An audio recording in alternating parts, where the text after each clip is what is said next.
Hej och välkommen till Wine Table. Ikväll har vi finbesök här i studion från den välkända producenten Lungarotti. Och vi kommer att hålla på här och prova vin i ungefär en timme. Så passa på nu och ställ så mycket frågor ni bara kan. Jag menar, ni har ju liksom inte en bättre chans än så här egentligen. Och som vanligt så kommer vi att lotta ut 2 stycken vinglas till er som ställer frågor också. De ser ut så här och heter Riedel Veloce Syrah den här gången. Och som sagt, så fort ni har ställt en fråga i kommentarsfältet så är ni alltså med i den här utlottningen. Och vi ska alldeles strax få träffa Francesco Zaganelli som är Wine Export Director på Lungarotti. Men innan dess så tänkte jag att jag skulle ge er en liten snabb introduktion till den här spännande vinproducenten. Lungarotti grundades i slutet av 1950-talet av Giorgio Lungarotti. Idag drivs företaget av hans döttrar Chiara och Teresa. Familjen har ett stort kulturellt engagemang genom The Lungarotti Foundation och man driver bland annat 2 museum. The Wine Museum, vars utställningar visar vinets historia och tar emot 5 000 besökare per år, samt ett olivoljemuseum som berättar oljans historia ur ett mytologiskt, religiöst, kulturellt och hälsomässigt perspektiv. Kärleken till natur och kultur syns också i familjens arbete i vingården. 250 hektar odlingsmark brukas med varsam hand i samklang med Moder Jord och utmärkande hållbarhetsprinciper står i centrum för både vinodling och vinproduktion.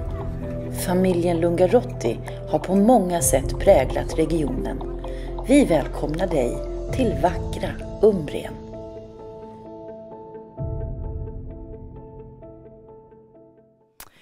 So, welcome Francesco. It's very nice to have you here. Thank you so much. How are you doing? How are you feeling? Very good. Good? Very good. Yes. Anytime I'm in Stockholm. Yeah. Super good. And the sun has been very happy to see you, Yeah, I see, I think. brought the sun from you Italy. certainly did. I just showed a bit of a little video showing a bit of your family and your estates and the company of Lungarotti. But I thought maybe before we taste the wines, if you can just, maybe add on a little bit about the history of the family and your legacy. I mean, Giorgio, who was your grandfather, he's basically a pioneer when it comes to winemaking in Umbria. You're right. First of all, thank you for inviting me My and pleasure. having this nice conversation while tasting wines. Yes, to give you an introduction about my family and my winery. We are based in Torgiano, this little village right in the central part of Umbria, right at the confluence between 2 rivers. The Tevere, which is the biggest river that we have in central Italy, and the Chiascio. So it's a very, as you can imagine, very rich area. The soil is pretty rich in lime and sand. And then we have this beautiful green hills, sweet hills in the surrounding area. And it's right in Torgiano where the family of my, actually the parents and grandparents of my grandfather were already producing wine. The wine production as well as olive oil production is something that in my family goes back really in centuries. Yeah. But only my grandfather, that you mentioned, Giorgio Lungarotti, during the 50s, he decided to change the approach to viticulture. Yeah. And understanding how to start the intensive viticulture. So understanding the potential of the quality of the vines cultivated and therefore the wines produced in the area of Torgiano. And he's the first one who started in the family and in the whole region actually to start the viticulture in rows for what we are used to see today. Sure. Until the end of the 50s was just vines cultivated on top of other trees, especially olive trees. I think, sorry to interrupt, but I think many people look at Italy, obviously like one of the most ancient wine countries in the world. But if you look at it from a modern perspective, it's actually quite young. You are absolutely right. Let's say, when we call it the Renaissance of Italian winemaking, it starts in like 60, 70 years ago. Yeah. Of course, there are some few fantastic, magical examples of wineries that goes back even in centuries. But for what we are used to see and understand today, the vine growing and the wine production, it's exactly after the Second World War that actually started everything. And Giorgio Lungarotti has been definitely the first one in Umbria to understand this. And step by step, of course, he wanted to fight a lot. I like to say and use this expression to fight a lot for the recognition of the quality of the wines produced. In fact, in 1968, we obtained the first DOC appellation, Torgiano Rosso and Torgiano Bianco, what we call Rubesco, which is our most famous wine for sure. And Torgiano is where you have your first cellar, the actual winery. Yes, right? yes, exactly. The historical estate is based in Torgiano, as well as the main part of the vines are in the area of Torgiano, and they follow like a semicircle, like a half moon, from let's say 200 meters above the sea level until up to 300 meters, facing west and southwest. Okay. So it's like a continuing rolling of theaters facing the west and southwest in a beautiful, really beautiful location. Almost sounds romantic to me. It does. Yeah. It does. I invite everybody who's with us right now, you of course, and myself, to come visiting us, because it's really a beautiful, beautiful area. And Giorgio, when I said he started to increased also the study, the experimentation on the varieties. Of course, he worked at the beginning in the indigenous grapes that we have in the area, which are mainly Sangiovese for the reds and Grechetto and Trebbiano for the whites. But he's also been the first one to bring to Umbria some international grapes. And doing experimentation again and again, like a Chardonnay for the whites or Cabernet Sauvignon or Merlot for the reds. So he's like a father figure to the winemaking, the sort of modern winemaking tradition, you can say. Yes, in many ways. For sure. Yeah. Hugh Johnson, we always like to use this description. Hugh Johnson said, Giorgio, he who put Umbria on the winemaker's map of the world. So we're very proud of this description that he gave. And is really, really important as a figure. Step by step, the company grew. He's not anymore with us. Unfortunately, he passed away at the end of the 90s. Yeah. But still with us, it's my grandmother, Maria Grazia, who is 97, actually. Is going to be 98 in October. Wow. Still a rock. She's the boss of the family. I think we saw her in the video that we had as an introduction. You did, exactly. And together with her, my mother, Teresa, and my aunt, Chiara. So it's definitely a female company. We actually had a question sort of regarding this. They say, is it possible to come and stay at your place? Do you have accommodation? Yes, absolutely. We have a beautiful agriturismo that we created many years ago, and it's called Poggio alle Vigne. It's right among the vineyards. Wow! So you wake up in the morning, you hear nothing but the song of the birds, and you have this beautiful swimming pool. So it's beautiful. Fantastic. I mean, it's I'm really looking forward to taste the wines, but I thought also maybe if we can just you talked a little bit about Umbria as a region, but if we can just put it on the map and maybe you can explain. Sure. Because sometimes it feels like it's a bit of an underdog because it's so close to say Tuscany, and you have similar grapes, and Tuscany is such a famous area. Of course. And now you have. So how is Umbria? What's Umbria for you? You're right, Umbria. So first of all, just to give a geographical indication for people who are watching us, it's right in the central part of Italy, right in the middle between Tuscany and Marche. So it's called the green heart of Italy. If you think Italy as a body, Umbria is right where the heart is. And it's the only landlocked region in central Italy. And it's nice because even though it's such a small region, it's really diverse inside. You know, the central western part, which is the one facing with a border with Tuscany. It's characterized by sweeter hills, with these green hills, very, very sweet. We don't have like steep hills like in other parts of central Italy. And then the central eastern part is crossed by the Apennines. The big mountains. Like the whole Italy from north to south is crossed by the Apennines. Exactly, the spine. So it's definitely higher altitude, different vegetations, different kind of trees, and this, characterize not only the differences in terms of landscape, but also in terms of people historically. So it's very diverse. Dialects, food recipes, everything. Even historically, the central eastern part where the Umbrien were living as a people. The central western part, the Etruscans. Wow. And then the southwest part, the one facing Lazio, has a strong influence from the Roman. Sure. So that's the beauty of Umbria, and I would say the beauty of all Italy, you know, from north to south. Every region has its own fantastic characteristics. So even a region small like this one, it's so nice to discover. Now, I must say, I really think that you should all consider to go to Umbria next time you're in this part of Italy, because it's absolutely breathtaking and stunning. I think we're going to start with the first wine. I'm just going to give you a little bit more there. And this is the Cadetto Bianco. So Cadetto Bianco. So what can you tell us about this wine? What's the story behind this? So the story behind Cadetto, that goes back also to the name of the wine, cadet, no, the young soldier in the army that aims to grow one day and become like a Rubesco on the red side or a Tordigiano on the white side. This was the idea of my grandfather, no, to have like 3 different layers. Yeah.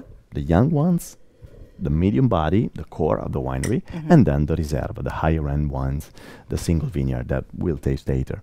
For the white, Cadetto is a blend of the 2 main grapes that you can find in our area. One is the Trebbiano, Trebbiano Toscano, that you can find, of course, in Tuscany, but not only in Tuscany, also in Umbria. No? I always like to say nature doesn't know borders. No, so we don't have a wall, you know, when you finish Umbria and you enter into Tuscany. And then Grechetto, which is definitely a typical indigenous grape of my region. And it's probably not as known. I mean, not as known. You're right. Not as known. So we need to, you know, work as hard as possible to make this beautiful variety known by everybody. Because, you know, the Trebbiano is what gives definitely the aromatic part. Yeah. You know, these Mediterranean notes like the agrumes, a little bit of, you know, lime and grapefruit. And also pears. I think a lot of pears, and it's a very energetic wine. And I think, as you mentioned with the name Cadetto, looking at this like a person, you have a very lively and energetic type of young person wanting to go out and explore life. And I think it's beautiful. And you said to me beforehand that it's not meant to be like the star of the table. It's more like an easy drinking.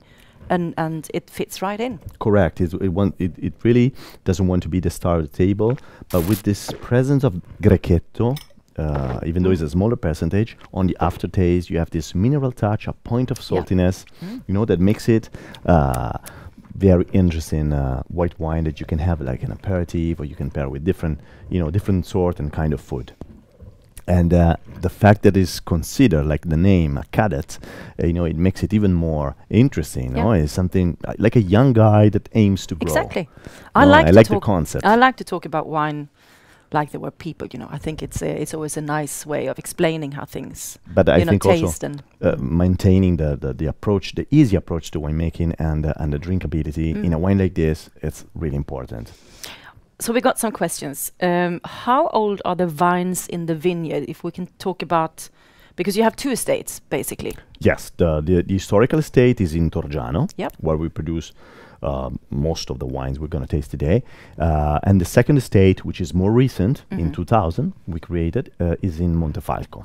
So still in Umbria, but more closer to the Apennines. So basically younger vines in the Montefalco? I mean, in Montefalco we planted in 2000. Okay, so 24 years. Yes, 24 years. While actually in Torgiano, we used to have very old vines before. And then at the beginning of the 90s, we started a replantation step by step during a decade of more of the vines that were planted. So let's say right now, the oldest vines that we have in Torgiano, they are from the beginning of the 90s. Yeah, okay. So you've done a bit of replanting for yes, for it's like quality more than reasons 30 years. Yeah, 34 years the oldest. Biggest difference between Tuscany and Umbria. Sometimes Umbria is mentioned little by little in the shadow of Tuscany, Magnus says, like I mentioned. So what do you think is the biggest difference? If you take the flavor of the wine, what is the biggest difference? So when it's about Sangiovese, for instance, which is probably the main the main variety, that you would use as an example to make comparison with Tuscany. The Sangiovese in our area, it comes from definitely sweeter hills, not too high, not too steep, so a warmer temperature, a generally anticipated maturation of the grapes, and overall a perception of the tannins of the phenolic part, which is smoother, rounder. So we never have like aggressive, vibrant tannins too much. That's why even as 100% version of Sangiovese is absolutely considered something very smooth and approachable to drink. And as you mentioned as well just before, that there is no borders towards the ocean. You're basically in the center, in the middle, surrounded by other wine regions. Yes. That must make a big difference as well. It does, it does. So we don't have the influence of the sea. Yeah. Nor in from one side, from this side, not even from the left side. So definitely all the flavor, the flavor structure, the aromatic part, the organoleptic part of the wines doesn't have the influence of the sea, like it could have, for instance, talking about again the Sangiovese, if the Sangiovese is planted on the seaside. Now think of Tuscany, the Sangiovese in the Maremma is called Morellino, and it does have a very strong influence, from the heat, the temperature, and the climate due to the being so close to the sea. While actually a Sangiovese from the inner part of Chianti doesn't have it. So even among Tuscany, you have such strong differences, in the Sangiovese. Umbria is another expression as well. Yeah. Also Emilia-Romagna, another beautiful region. There are so many. So just because I'm curious, what would you eat with a wine like this? I suppose you have many like local specialities when it comes to different courses and products and stuff in Umbria as well. Yeah, sure. We'd have, of course, many different choices. But this is a wine that being very, very approachable. Yeah, you can have it as an aperitif wine. You can have it with salads, white meat, and even though of course they don't come from Umbria, but I like it with raw fish and oysters. A lot because it reminds the point of saltiness. It reminds a lot like a bit of muscadet. It almost goes with everything. Yeah, exactly. The perfect wine. Very, polyedric. Yeah. No, it's beautiful. I must say I really like it. Shall we continue to the reds? Because this is the only white wine we have in the lineup today. Do you have other white wines in your production? Yes, we do. We do have, for instance, like 100% Grechetto version. Oh, that's interesting. Yeah, that's interesting. Even though here is approximately 30% only, and it gives this touch in the aftertaste. In the 100% version, of course, Grechetto, you really get the characteristic of this variety, having this slightly bitter finish at the end. It's got more volume, more center palate, let's say, compared to this. And it's a variety also that has a maturation that usually arrives later compared to Trebbiano. And so definitely the sugar content and therefore the alcoholic structure, it's a bit higher compared to this wine. Just because I'm curious, do you have any oaked wines? I mean white wines. Yes, white wine that ferments in oak. Yes, we do. We have a riserva of our Torre di Giano. It's called Vigna Il Pino. It's a single vineyard. I've just had your wines, the ones available in Sweden, so that's why I don't know really. I need to come and see you. Exactly, you need to come tasting the wines in the cellar. It makes a huge difference. So as an Italian man, how does it feel that I'm doing all the pouring? Actually, that's probably the first time. I wanted to do by myself, and then you said, no, it's me pouring the wine. This time I'll pour for you. I'll pour your wines for you. So this is now the red version of the one we just had, the Cadetto Rosso. Exactly. So now we have, let's say, the similar concept in terms of, approachable red wine, easy to drink, easy to pair with different kind of food, or to have it like this, like a porch pounder, which is an expression, from the Americans that I always like to reuse. And it's a Sangiovese mostly, with a blend of other local varieties. That could be a little bit of Colorino, a little bit of Merlot, but anyway, the majority of this blend, up to 80%, is Sangiovese. And also unoaked. Is It's it? a stainless steel Yeah. vinification, yes, like the white. Yeah. One particular thing about the both wines actually is that the grapes come from vines cultivated in the medium down part of the hill. Okay. So where we have a soil that is generally softer, is characterized by the presence of sand and lime. Mm-hmm. While actually, as soon as we climb on the hill, as soon as we have, all the other wines that we're gonna try, we have different layers of clay. All right. Because we have we used to have in the Pleistocene area, so until 2 million years ago, a lake, huge lake called Tiberino, covering the whole area of central Umbria, like a letter Y upside down, and the two different legs of this lake were covering the flat. Uh-huh. So even also in Torgiano, part of the vines are below the original level of the water, Wow. and part of the hills are above. Sure. So there's not just a difference in terms of altitude and exposure, to wind, but also a difference in terms of soil. Strong difference. So both of these wines are IGT, which is the, what do you say, the quality level of the wine. Can you just explain a bit how this works? Yes. The IGT and the DOC. Sure. Just Sure. very briefly. Yes, absolutely. I mean, in Italy, there are different classifications to describe and to put wines into different categories, which are not necessarily related to quality. Sure. They're related to the process of winemaking and the grapes used, and the bottom line is the table wine. We don't have it, but it's the table wine. Above is IGT, that means indicazione geografica tipica, indication geographical, typical indication geographic, if we would say in an English translation. And it just says that this wine is made with grapes coming from that specific region. Yeah. In fact, IGT is always accompanied by the name of the region. So it could be Umbria IGT or Toscana IGT or whatever. So it doesn't say anything else about which kind of variety or which kind of process of winemaking. Then another step above is covered by the DOC, denomination of origin controlled. We will taste immediately after this one a DOC. Yeah. And that means that the wine comes from a specific area related to a name of a village, or a name of an area, and with certain specific grapes. So that wine cannot be made with any grapes, but only from grapes which are generally native or allowed anyway in that denomination, following a minimum number of months of aging. That can vary a lot, according to the area and the denomination. And the maximum step above is the DOCG. So denomination of origin control and guaranteed.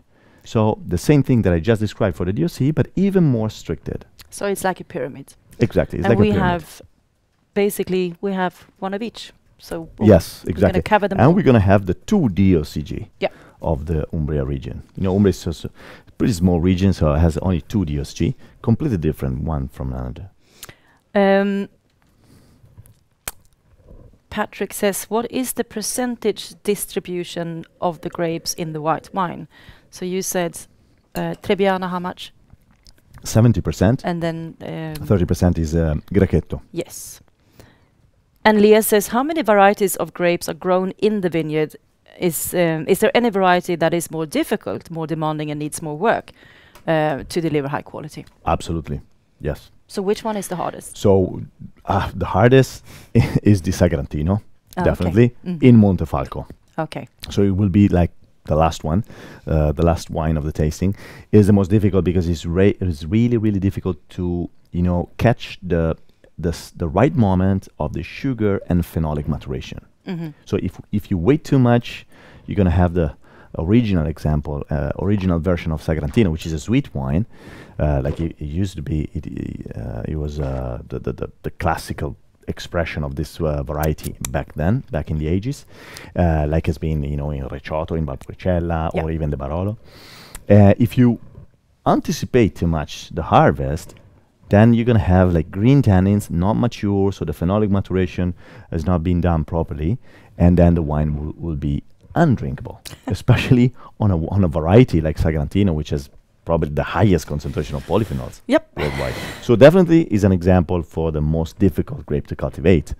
Then there are other other varieties that are apparently easier to cultivate, such as Merlot, for instance. But if you want to have a very nice, elegant expression of Merlot, but also you need to work. I mean, to me, Sangiovese is not the easiest grape to work with. I mean, he can be quite grumpy. Absolutely. Even Sangiovese, to catch again the right maturation moment, and then depending and according to the area, the soil, the exposition to the sun, the altitude, it really gives huge differences in terms of results. So it's really you gotta have a strong knowledge on the varieties, on the clones that you use. We often use muscle selection, especially for our flagship wine that you will taste later. But definitely you need to have a deep knowledge on the varieties that we use. Yeah, of course. So two very nice, easy drinking wines, I think. This one has got lots of like spiciness, and it's lots of fruit. It's very smooth. The fruity part, of course, is the predominant aspect of this wine. And there's many expressions to describe wines like this, like glue glue wine. It's one of these. It always makes me laugh, but the concept, it passes the message very well, because it's something, again, like the wine that doesn't want to be the main talk of the table. No, it's just people sometimes are bored about talking about wine. They won't have wine accompanying themselves during a meal or during an aperitif. Wine has always been something that gathers people together. So not necessarily you must be drinking the higher end stuff all the day. This is like the nice friend who is not very demanding, who just backs you up in every situation. Exactly. The third wine is what I believe maybe your most important wine in many ways, the Rubesco. Yes. And this, I think the name has a bit of a history, right? Yes, right. Rubesco, so the wine we are tasting right now, it's definitely the historical wine in my family. The first wine that my grandfather started to produce was 1962, imagine, the first vintage. Wow. And it's the one that he fought a lot for the recognition of the quality, and we obtained in 1968 the DOC. So now we have leveled up a bit in the pyramid. We have leveled up a bit. Torgiano Rosso, which has been the first DOC in Umbria and the fifth in Italy. Okay. Today there are more than 340 DOCs. So you can imagine how historical this denomination is for not just for Umbria, but I would say for the whole country. For the whole country. This is a blend of 90% Sangiovese and 10% of Colorino. Yeah, and that's an interesting grape, I think. Exactly, an interesting grape. Probably not many people heard about it. It's as a grape like Ciligiolo, like Canaiolo. They have always been considered like blending grapes with Sangiovese. Yeah. Colorino, of course, as the name recalls, brings a lot of color because the skin of the grape is very rich in anthocyanins, and brings a lot of this pleasant hints of young cherry. Like not mature yet. Doesn't have tannins though. So the structure, the body, the acidity of this wine, it's given from the Sangiovese. That's for sure. And that little touch is there. And that this little touch of Colorino. That has always been part of the blend. In this case, the grapes come again from a medium hill. Let's say 250, 260 meters above the sea level. Not the 200 and the softer soil of the Cadetto. So we start to grow, not just in altitude, but also in terms of soil. So we start to have some layers of clay. And this more, let's say, harder soil reflects into a deeper concentration and deeper structure of the wine. Yeah, you can feel that. I mean, you can see that you stepped up in the pyramid, and you can see that you sort of stepped up as well on the slopes of the mountain, and maybe have deeper soils and different structure in the wine. We've got so many questions. They're talking about are the wines organically grown, and I know that you have you have a very, very profound way of working with sustainability. Absolutely. In so many ways, because you have, I mean, culture-wise, and also how you work in the vineyards and how you work with your bottles and everything. Yes, yes. We do care a lot about a sustainable approach, sustainability in general, and in many ways. This also allowed us to obtain a Viva certification, which is probably the most important certification given from the government, from the public, so the state. And it refers to many aspects of the company. Yeah. Not just the vineyard, not just the vineyard management. So first of all, we don't use any kind of chemical products to control the herbs. It's just a mechanical passage with the truck. We use cow manure coming from an organic farming of cows, and it's been like this forever. We plant broad beans, and this is part of also of the biodynamic approach. And this is something that my grandfather had been doing forever, without even knowing what biodynamic was meaning, right? Exactly. The broad beans, they capture the nitrogen which is in the air, and they release it underground. So it becomes like a nutrition for the roots of the vines, and it helps to increase the biodiversity of the soil. And this is done in the most natural way. I mean, just with different plants and... Exactly, absolutely. And also we tend to plant as much as possible part of gardens among the vineyards in order to let proliferate the pollinating insects, such as bees. Yeah, and keep the diversity within and keep nature. The diversity. Yes, absolutely. This is very important, but not only in the vineyard. Again, the sustainability is something that you need to work on also in the cellar, with the quality of the air. We implemented in 2018 1320 square meters of solar panel that allowed us to reduce by 40% the carbon footprint emission. We decided to move for the 90% of our production to lightweight bottles. This is also a very important thing, because now we moved from a 650 to a 420 grams. And it makes a huge difference when you ship these bottles around the world. Absolutely, exactly. From the energy needed from the glass producer, transport to us, and then from us towards Sweden or any other part of the world. So it's really, really important to have a sustainable approach in many aspects. It's nice to see that. I mean, this is now basically everywhere. I mean, if you're not working in a sustainable way, you have a problem. But I mean, it's nice to see that you go all the way, and especially with the bottles, and really trying to be as considerate as possible when it comes to your products. Emily says, I really like the Rubesco. It's a very nice label too. Is there a story to the label? So she's into this. Thank you. Thank you for saying this. Yes, the label is all thanks to my grandmother. So, you know, my grandfather, he was very pragmatic. He would have called Sangiovese from Umbria. That's it. My grandmother, the creative part, she said, why don't we give a special name and then also a nice label? Two things. The name first, Rubesco. Rubesco comes from the Latin rubescere, to blush. So the concept of blushing, you know, the ruby red color has the same Latin origin. Why blushing? Blushing because when you drink wine, because wine is something that gathers people together. You know, in our culture, in the Mediterranean area, what you do if you wanna, celebrate a new job, if you wanna propose to your wife, husband, or if you see friends that you haven't seen for a while, what you do? You go for lunch or for dinner and you open a bottle of wine. So the concept of staying together and blushing because you're drinking wine together. So it is a profound meaning, happy, joyous meaning, but also very profound. And then the label is a part of our major fountain that we have in Perugia. It's called the Fontana Maggiore, built at the end of the 13th century in 1278 by father and son Nicola Giovanni Pisano. And this fountain, every part of the fountain represents an operation that was, usually done or either in the fields or in the village in every month. And this, of course, is the September operation, which is the harvest. As with the pushing of the grapes with the feet and bringing the grapes with the basket, as you can see. It's very cute. It's hard to show the label, this far away from the camera. So you just have to buy a bottle and have a close look. Exactly. I could be a salesperson. Do you make any sparkling wine?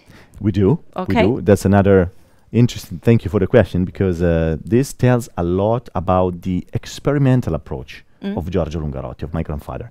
Imagine that he started to cultivate Chardonnay in Umbria before I was even born. I was born in 1982, and my parents married in 1980. They had the sparkling classic method for the marriage, for the wedding.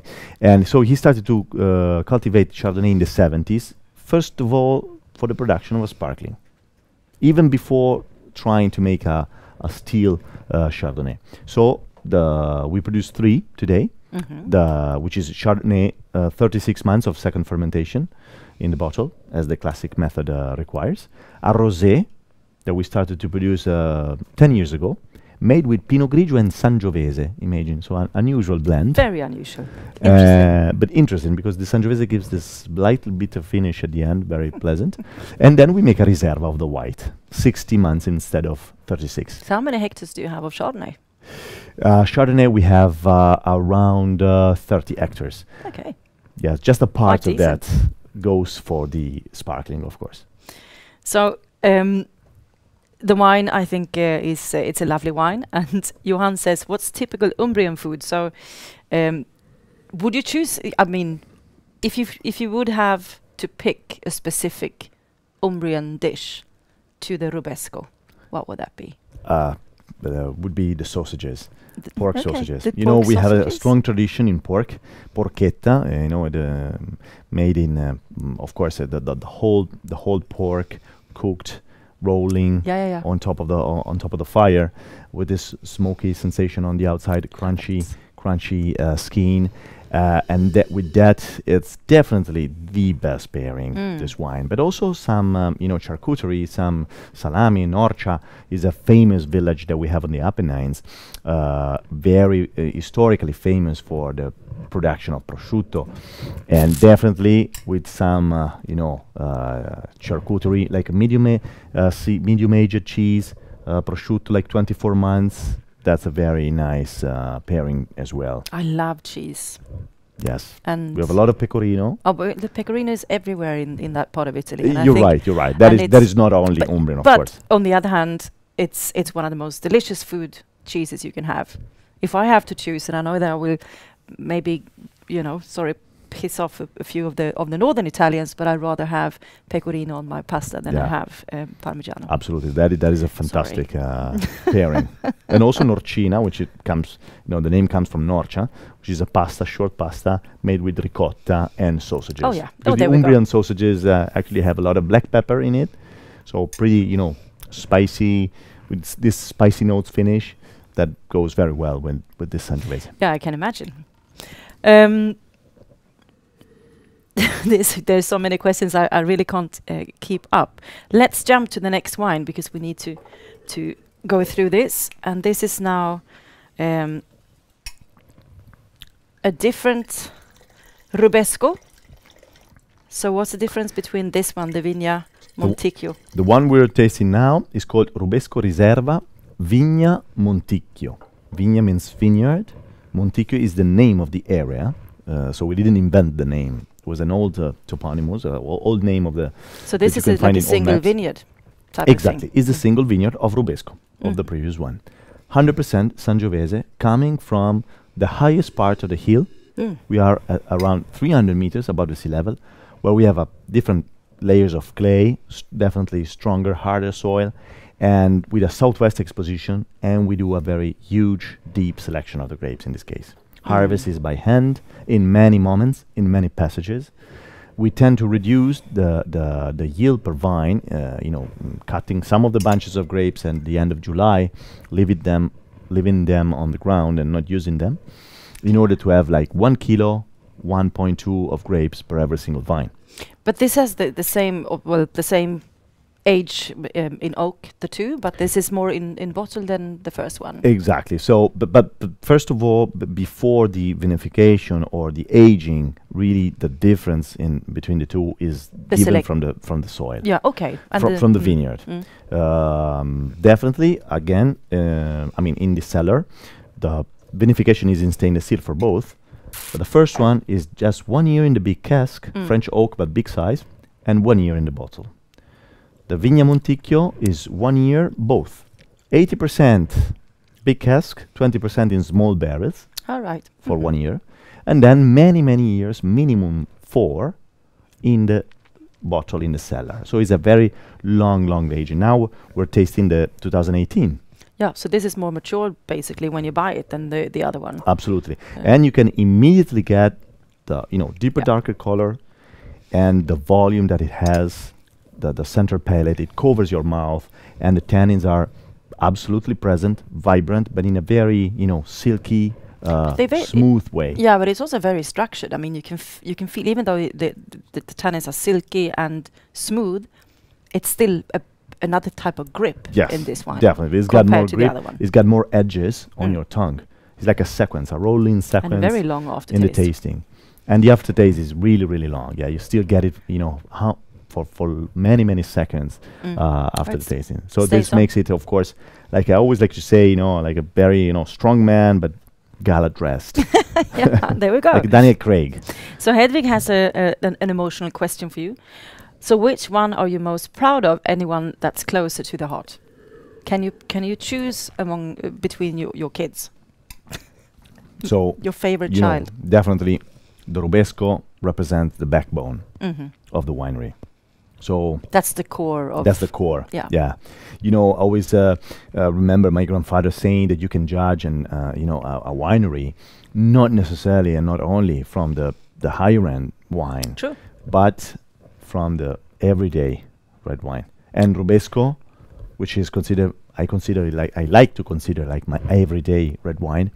It's the passport of the winery. Yeah. Of course, Vigna Monticchio is the higher end version. So our maximum example of efforts made in the vineyards, using what Mother Nature actually has been giving us. There's nothing in the cellar. We have only to be careful on not to ruin it, or not to ruin what Mother Nature has gave us. I completely agree when it comes to say the Rubesco in this case, because if you can't have, you need to have a wine that's like your business card for the company. Yeah.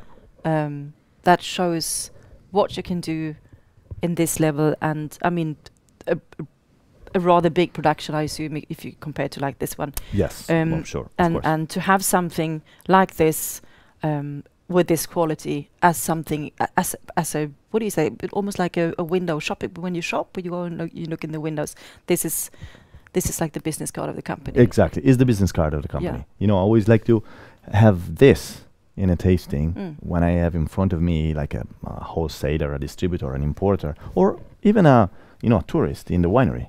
When it happens, I meet some clients arriving in the winery. Rubesco, it's the first thing when it's about red wine that I want them to taste. Of course, Cadetto also, if we have a chance, of doing a lineup, but Rubesco definitely the backbone. And then I like to show them the Vigna Monticchio and also how the Vigna Monticchio is able to age through the years. Because this is a wine, thanks to the position and the location of the vineyard, that actually is able to age very, very well during the years. What happens to Rubesco if you age it? The classic Rubesco? The classic one. Yeah, the classic Rubesco, you would be surprised. You would be surprised in tasting still today Rubesco from 15, 20 years old, that's still vibrant, still with a nice, decent acidity of the wine, still having not even a hint of oxidation. But that's how you can recognize that it's a well-made wine. I mean, if it can age. Yes, for of such course. a long Then time. the judgment is not from me; is on the consumer. Sure. It's from the consumer. But definitely is a wine, even the Rubesco, the classic Rubesco, the DOC, that is able to go through the years very, very well. Fantastic.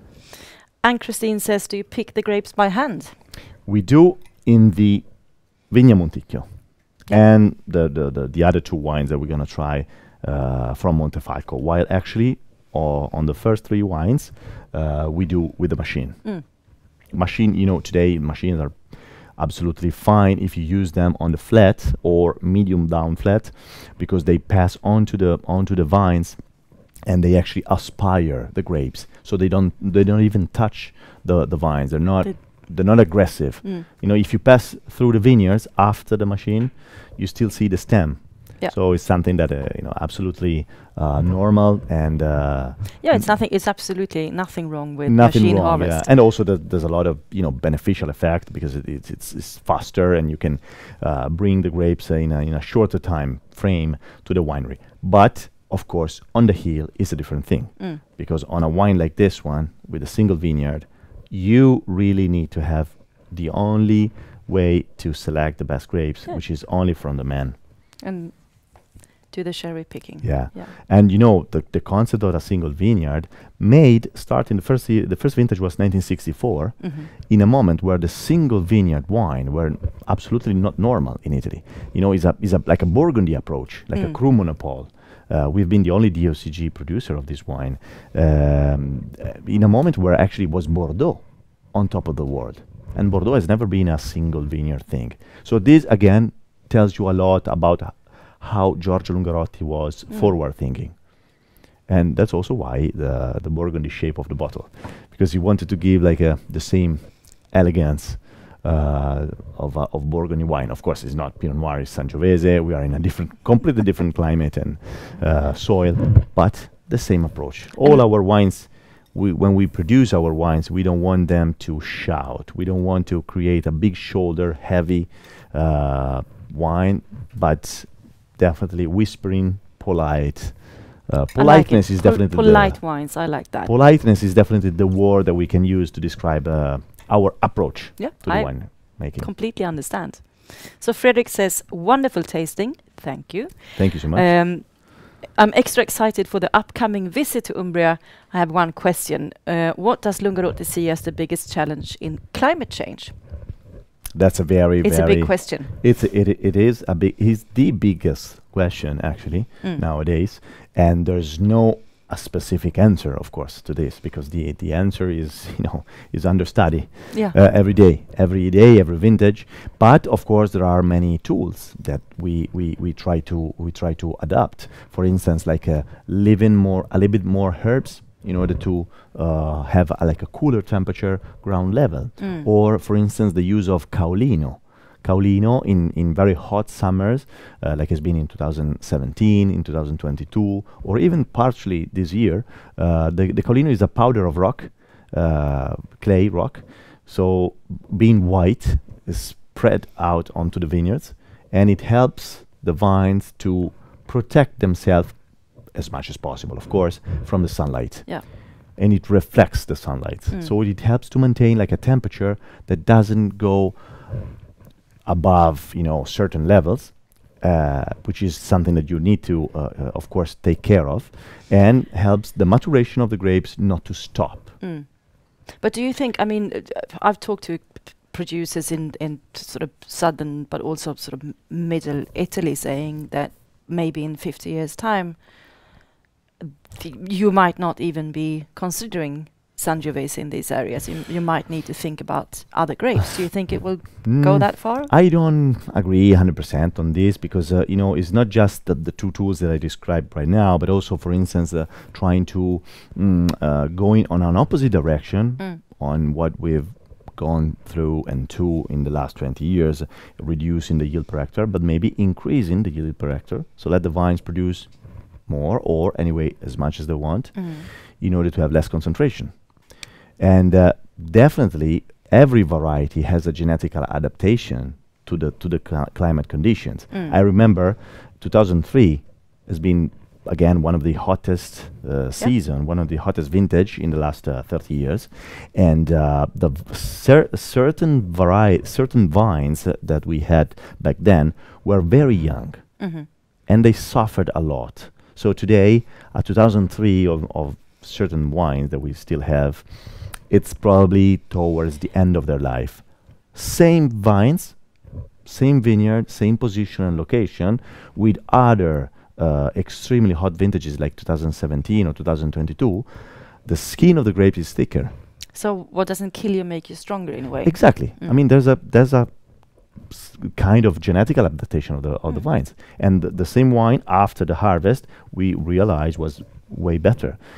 So it depends. Of course, there are certain varieties that probably won't survive the climate changing. That's also why you need to understand which are the varieties to invest in. Yeah.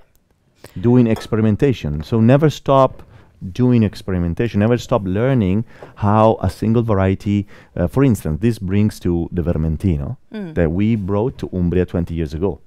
Vermentino is not native from Umbria, of course. Vermentino, you can find it in Sardinia, in Liguria, in Corsica, in the seaside of Tuscany, but not necessarily in Umbria. It wasn't native of our region. But my family decided to invest in the Vermentino, making study, genetical study, and see how this grape is been giving result and is very, very effective in terms of facing the climate changing. Because at the end of August, it's already mature, you can harvest it, and keeping the sugar maturation pretty low. So the alcohol content at the end, after the fermentation, is not so high. There are also other ways to fight certain things. If you have droughts, for example, not enough rain, to try and build your vineyards and to keep the rainwater. Yes. So there are certain ways of fighting this. But I mean, it's obviously a challenge, and it needs to be considered. It's important how to, of course, where the vines are cultivated, which kind of soil. Definitely, the vines are on top of the hills with a harder soil. They are able to maintain a reserve of water which is higher compared to the vines coming from the flat. Sure. That's for sure. But also, it depends on how you work the soil, how you help the quantity, the reserve of water to remain there and not to evaporate too fast. I mean, there's a lot of things that more and more vine growers have been studying. Also, for instance, another thing that we started to go on the opposite direction of what we've done in the last 20 years is not increasing anymore the number of vines per hectare, but try to, in the new replantation, try to leave more space and have more passage of air. Makes sense. In order to reduce the temperature. Yep. Somehow. I mean, there are a lot of tools that, and not every tools can be applied in every location, of course. We could probably have a whole another tasting only on this topic. Only on this topic, yes. It's of course it's beautiful. It's very serious in a way. It's something that every producer, every vine grower has been facing this. So definitely, it will be interesting to, catch up again. Let's come back in some 30 years. Yeah. In some years and see where we're at. So last wine of the lineup, we actually have an extra wine as well that you bought with me, or brought with you to me that I will taste, that we will taste. But this last one that we have now, this is from Montefalco. Yes. So that's a big difference from the other ones. Exactly. So far we tasted the wines from Torgiano. Beside the white, Sangiovese in 3 different expressions. The young one from the flat, the medium body hill with a little bit more structure, and then the single vineyard with a very long and nice persistency, more spicy notes, vertical wine. Now we go to Montefalco, which is 40 minutes by car, let's say, in the southeast from Torgiano, but on a higher altitude level. So here we are at 450 meters above the sea level, close to the Apennines. So it's not on the Apennines, but it has the Apennines close by. And this is really important because you can imagine that coming down from the hills, you have this chillier air, colder air coming down, especially at night, and chilling and cooling down the temperature and slowing down the maturation of the grapes, especially in August, beginning of September. And this is really important for the late maturation grape, typical of the area of Montefalco. And I'm referring especially to the Sagrantino. Which is the last wine. Sagrantino is the last wine, but it's also part of the blend of the Montefalco Rosso.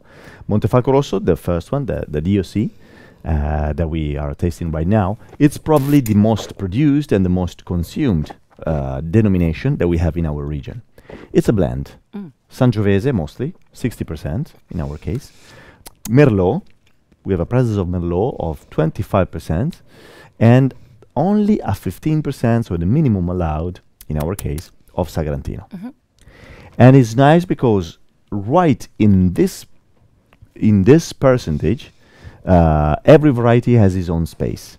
So they don't cannibalize each other. You know, the texture, the acidity is given, the spicy notes are given from the Sangiovese, of course. Then you have the Merlot, you know, softening the general aspect of the wine and brings in the fruitness out of the glass. And then in the aftertaste, you have the Sagrantino. So the dry finish, Yeah, you can feel it. is given from the Sagrantino. That, as I said briefly before, is one of the variety with the highest concentration of polyphenols, so very rich in tannins.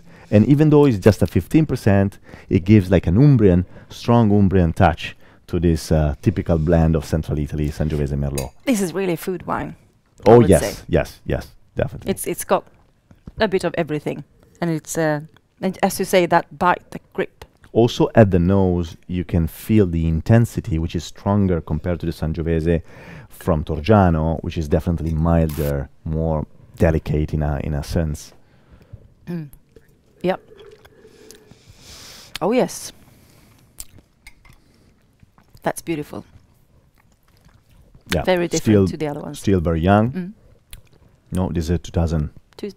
20. That's 2020. Even the Montefalco Rosso is able really to go through the years very, very well. You have to pair it, you know, start to pair with a certain specific kind of food. I wouldn't consider like an aperitif red. No, you can see immediately from the glass. It's not the first glass when the guests arrive. No, No. exactly. No, you want to start have like a pappardelle with cinghiale, you know, pasta with wild boar. Oh, That could wow. be good, yeah? Is there a peak vintage in Umbrien? I'm not exactly sure what he means by that, Johan. Is that what? A peak vintage. I'm not exactly sure what he means, but let me put it like this. Looking back for the past 10 years, Yeah. do you have any vintage that you would say stand out in Umbria that is your like... Oh, yes, definitely. You know, 19, 16, to 15 and 10. Okay, so quite a few. Yeah. Going back in 15 years, Mm. yes, these are definitely probably 16, the one that stands out. 16 and 19. And how Very does elegant, you know, more on the chillier side, while actually 15 has been, as you know, very well, but warmer. Yeah. Definitely warmer vintage. So today, after 2015 of the Vigna Montecchio, for instance, still fantastic, but it needs, you know, to open a little bit more. It's a little bit more shy in a way, while actually at 16 or 19, as soon as you open the bottle, you pour it, and you know they're immediately very generous in terms of sensation and tasting. And how does it look now, 2024? I mean, you 2024. basically So we're in harvest. we definitely had a good quantity of water for the rain that we had in the springtime, but then immediately suddenly started a very hot season. So July and the 20 days of August, until 22nd of August, we really had a very hot summer. So if the vines cultivated on top of the hill, they didn't suffer because of the kind of soil, harder soil, they were able to keep the water better. Probably the vines more on the flats, they definitely felt a bit the heat. In fact, we had to anticipate the harvest a little bit for certain varieties, certain Chardonnay, especially the Chardonnay for the sparkling. We have to anticipate it even, you know, probably I think the 18 or 19 of August. Okay. And you know, it's never happened before. Yeah. And together with the Chardonnay, also the Pinot Grigio. We have a little bit of Pinot Grigio. And the Vermentino is something that we started last week. All right. While actually Grechetto and Trebbiano will be the last two. In probably end of next week, they will be over. So are you stressed sitting in this studio instead of being... Yes, I shouldn't say that because my colleagues in the vineyards are more stressed than me. I get it. Talking about stress, we actually are about to hit 8 o'clock, so we need to wrap this up. But I definitely want to just pour that one out because I need a glass to just try the Sagrantino. Sure. And maybe you can say a few words about this. And I will try and get the little. We have a little a little bowl with all the names Sure. that we have for That the competition. But You know, in I'm going to put it Montefalco, here, and you can tell me about the wine. in Montefalco, as I said, we have these two wines: the Montefalco Rosso, which is a DOC blend, Sangiovese Merlot Sagrantino, and then we have the DOCG. DOCG in Montefalco doesn't allow any blend, so it's 100% version of Sagrantino. This indigenous grape, very, rich in polyphenols, like I said before, rich in anthocyanins. The color is so deep dark, and the quantity of tannins is probably one of the, the variety that has the highest tannin content worldwide, together with Tanna from Uruguay, and few other grapes. So this makes it, of course, a bold, full-body red wine that you definitely need to pair with certain specific food, like aged cheese in this case, pecorino minimum 24 months, wild boar again or any kind of game is a fantastic pairing. And it's a variety that really goes back to the centuries. We have documents talking about this grape being cultivated by the monks even in the 13th century. So it's at least 800 years that we have proof of this grape cultivated, and it's such an historical wine used in the sacred ritual by the monks. That's the origin of the name, Sagrantino, sacred ritual. But there was also a very many legends behind the name of this variety. You can almost feel it when you drink it. Yes, that it's something special so with it. Special and so old, and is really unique of the area of Montefalco. So it doesn't grow anywhere else. It does. It also feels like that I'm getting like this. I really don't want to smile because it feels like my teeth are now completely black just after one sip. You're right. And have to take the upper lip and lift it down because it gets stuck on your teeth. Yes, definitely. So if you think of the Cadetto Rosso and now the Sagrantino, probably the two opposites. Yeah, many wines in between, so to speak. This has been absolutely lovely. And thank you so much for coming. We had this competition that I mentioned, so I will give you the honor to just pick one of the papers, and this is going to be the winner of the competition with the Syrah glasses. So I try to read it. No, let's go. Emily Sandelins. Yeah, Sandelius, I think. Sandelius. But yeah, exactly. Congratulations, Emily. Please get in touch with your address so we can send you the two glasses back to your place. And congratulations, Emily. I look forward to welcoming you in Umbria. Yes, everybody. Always welcome. Francesco, thank you so much for this. I think it's been an absolute pleasure. It's just a couple of minutes after 8, and I really hope that I will see you here again. And let's hope it's not 30 years from now, but a little closer to time. A little bit less. Otherwise, I come and hunt you down in Umbria. In Umbria. Thank you so much. I will be with the wild boar. And cheers. Cheers. Salute. Thanks for coming. Cheers, everybody. Cheers.